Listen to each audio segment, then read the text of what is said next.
Assalamualaikum warahmatullahi wabarakatuh.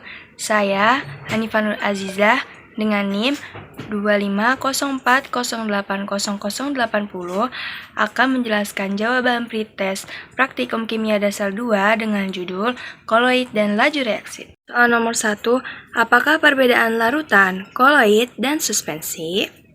Jawabannya, perbedaan utama antara koloid dan suspensi itu terletak pada ukuran partikel, stabilitas, dan sifat heterogennya.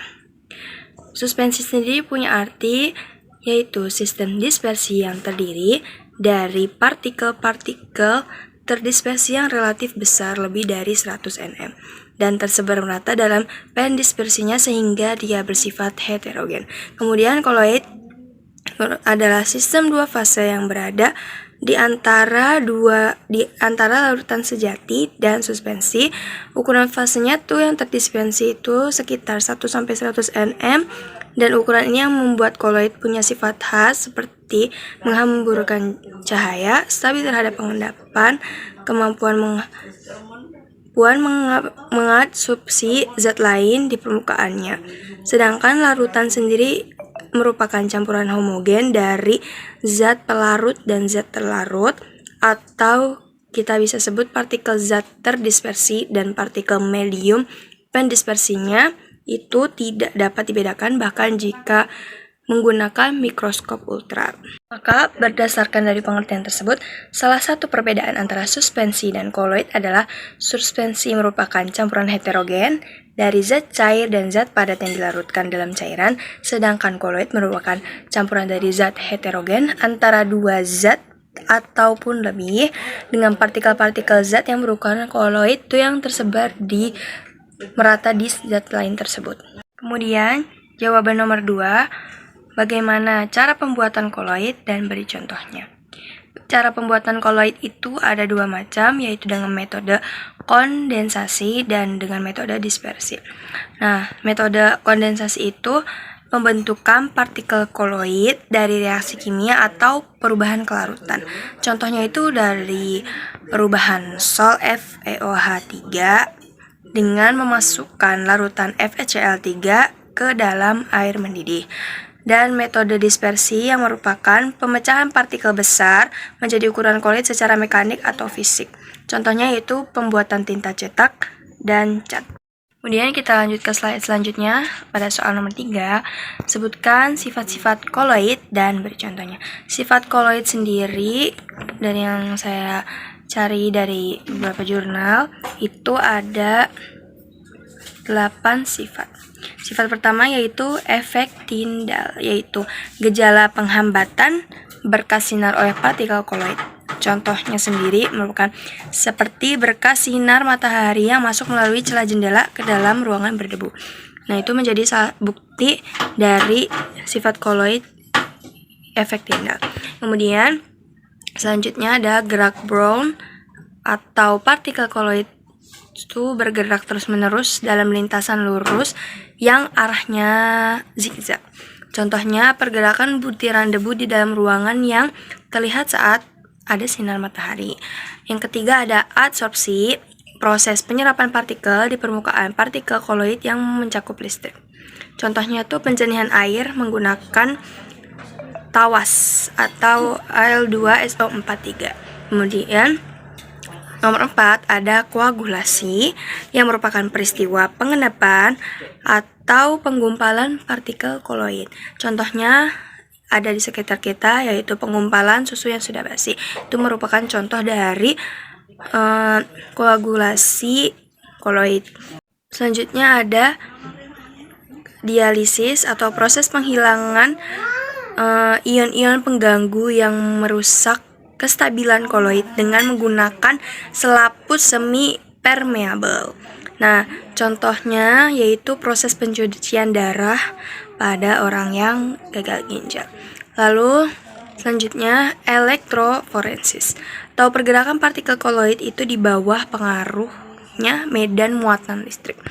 Nah, contohnya sendiri yaitu ada identifikasi DNA. Dan selanjutnya yang terakhir, koloid liofil dan liofоб. Nah, koloid liofil dan liofób ini itu apa sih? Nah, liofil itu merupakan partikel koloid yang daya tariknya itu besar dengan mediumnya gitu. Jadi interaksinya tuh besar menariknya. Contohnya itu ada sabun, kemudian liofab sendiri itu partikel koloid yang tidak menarik mediumnya, dan contohnya itu ada sol emas. Soal nomor 4, membuat alat kerja untuk percobaan koloid. Nah, percobaan pertama itu yang dilakukan ada pembuatan koloid dengan metode kondensasi. Kita siapkan 10 ml Aquades, dimasukkan ke dalam gelas minyak. Kemudian kita tambahkan FeCl3 dengan konsentrasi 0,1 m, tetes-tetes sambil diaduk. Kemudian ditambahkan NaOH 0,1 m konsentrasinya, tetes-tetes sampai terbentuk coklat kemerahan, larutan yang berwarna coklat kemerah. Lalu percobaan kedua itu kita akan membuat pembuatan koloid dengan metode dispersi. Nah, itu kita akan buat dua filtrat, yaitu ada filtrat A dan filtrat B. Jadi dua campuran yang berbeda. Nah, pertama kita siapkan 1 sendok teh amilum ditambah 10 ml air yang kemudian diaduk dan disaring. Itu akan menjadi filtrat A. Kemudian filtrat B-nya amilum yang digerus halus dicampur dengan 10 ml air, diaduk kemudian disaring. Nah, kedua filtrat tersebut, filtrat A dan filtrat B, ditambahkan 2 tetes larutan iodin ke dalam masing-masing filtratnya. Kemudian perubahan warna dari keduanya itu dibandingkan. Ya. Selanjutnya ada pembuatan dan stabilitas dari emulsi. Nah, hal tersebut tuh kita akan siapkan 2 ml minyak dan 4 ml air yang dimasukkan ke dalam tabung reaksi. Nah, itu dikocok kuat sampai homogen dan catat waktu saat pemisahannya terjadi. Dan setelah itu akan ditambahkan 2 ml larutan sabun, dikocok kembali, amati kestabilan emulsinya. Nah, diperkirakan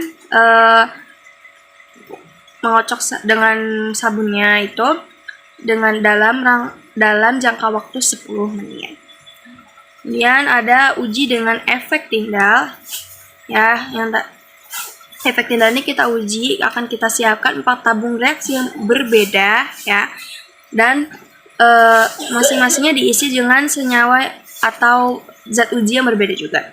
Tabung 1 dengan Aquades, tabung 2 dengan larutan FeCl3, tabung 3 dengan sol FeOH3, dan tabung 4 dengan filtrat amilum. Kemudian sorotkan cahaya senter di ruang yang agak gelap dan amati berkas cahayanya. Kemudian ada uji koagulasi dan elektrolit dari koloid itu sendiri. Kita akan siapkan 3 tabung yang diisi 2 ml sol FeOH3 yang ditambahkan 1 ml NaCl, CaCl3, dan Aquades sebagai kontrol. Nah, waktu yang digunakan itu dicatat saat penggumpalannya muncul. Jadi waktu saat penggumpalannya muncul itu kita akan catat waktunya. Dan yang terakhir ada uji adsorpsi. Kita akan siapkan gula merah yang dilarutkan dalam 5 ml air di tabung A. Jadi kita akan siapkan 2 tabung, ya. Dan pada 2 tabung B itu kita tambahkan karbon aktif ke dalam karbon B yang dipanaskan ringan dengan air panas itu cukup, dan bandingkan warna filtratnya dengan larutan awal. Jadi larutan filtrat yang sudah diuji kita bandingkan dengan larutan awal. Lanjut soal nomor 5, apakah yang dimaksud laju reaksi dan berikan contohnya.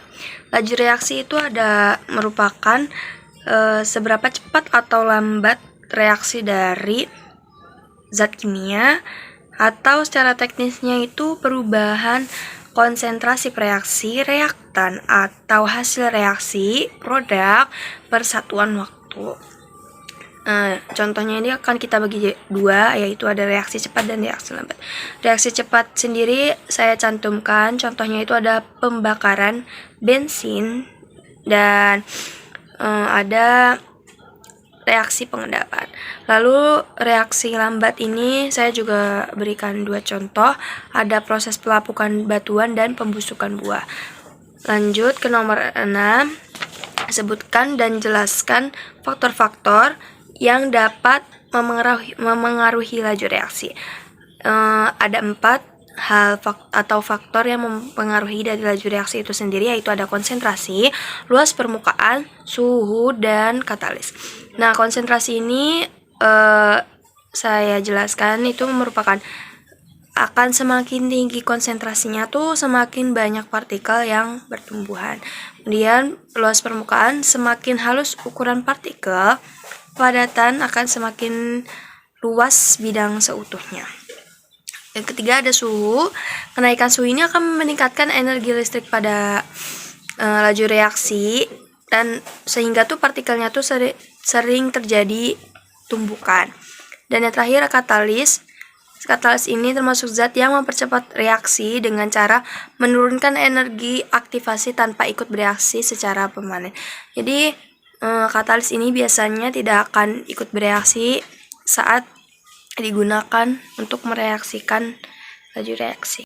Dan soal terakhir, soal nomor 7, kita akan membuat alur kerja dari percobaan kinetika kimia. Kita akan menyiapkan 2 tabung reaksi yang diberi label A keping dan label B dengan nama serbuk ya. Selanjutnya dimasukkan 2 mili cuka ke dalam tabung A dan B, ditambahkan kurang lebih 0,5 gram CaCO3 pada tabung A atau tabung keping. Lalu disiapkan stopwatch dinyalakan dan waktunya dicatat ketika reaksi melambat jelas, sampai reaksinya melambat jelas. Kemudian selanjutnya dimasukkan juga kurang lebih 0,5 gram CaCO3 yang sudah digerus halus. Jadi beda antara keping dan dihaluskannya saja. Waktunya dicatat reaksi sampai reaksinya melambat jelas seperti yang dilakukan juga pada tabung reaksi A. Dan hasil dari keduanya dibandingkan dan catat perbedaannya itu apa. Kemudian selanjutnya ada percobaan dari pengaruh konsentrasi reaksi. Kita akan membuat tanda silang atau tanda X di kertas putih, diletakkan di atasnya tabung reaksi. Nah, lalu selanjutnya disiapkan 3 tabung. Nah, 3 tabung tersebut akan kita isi campuran yang masing-masing volumenya itu seluruhnya 5 mili.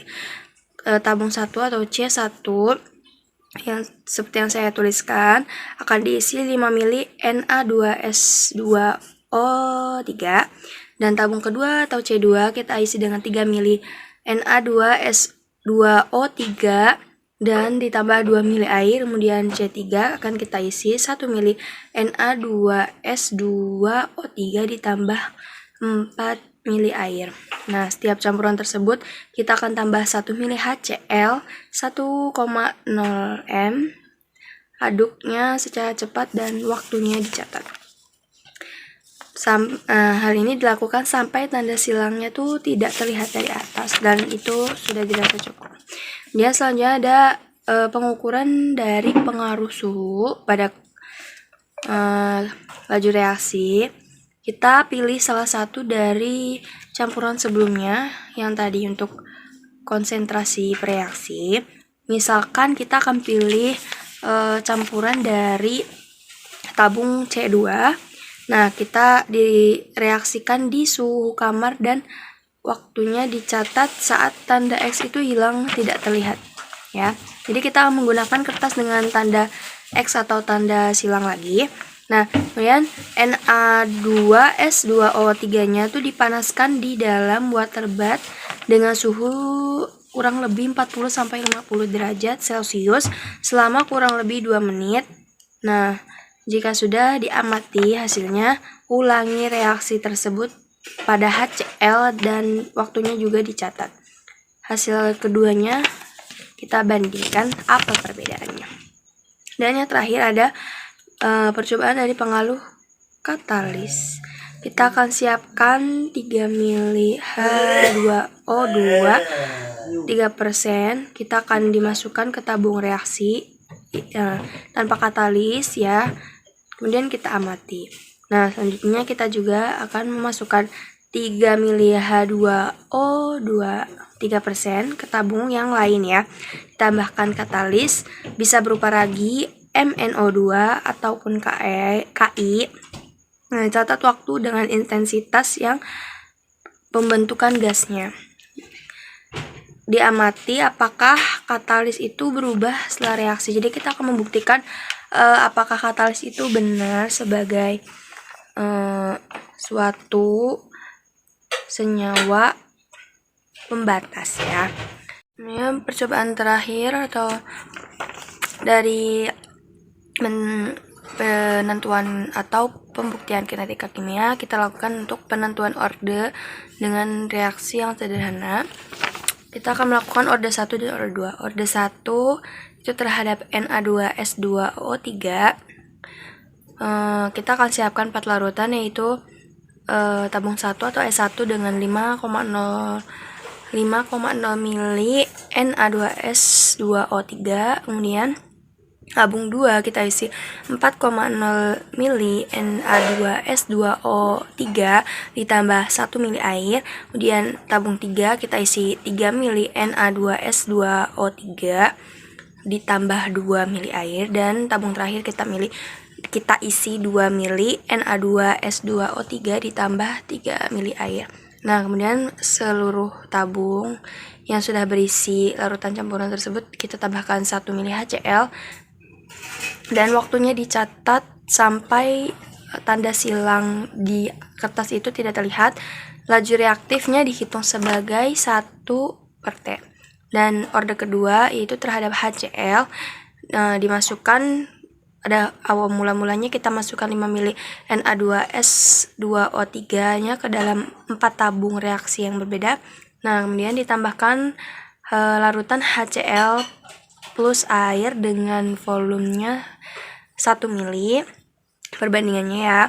Jadi tabung 1 kita tambahkan 1 mili HCl, tabung 2 kita tambahkan 0,75 mili ditambah HCl ditambah 0,25 mili air. Tabung ketiga kita tambahkan 0,50 mili HCl dan juga 0,50 mili air.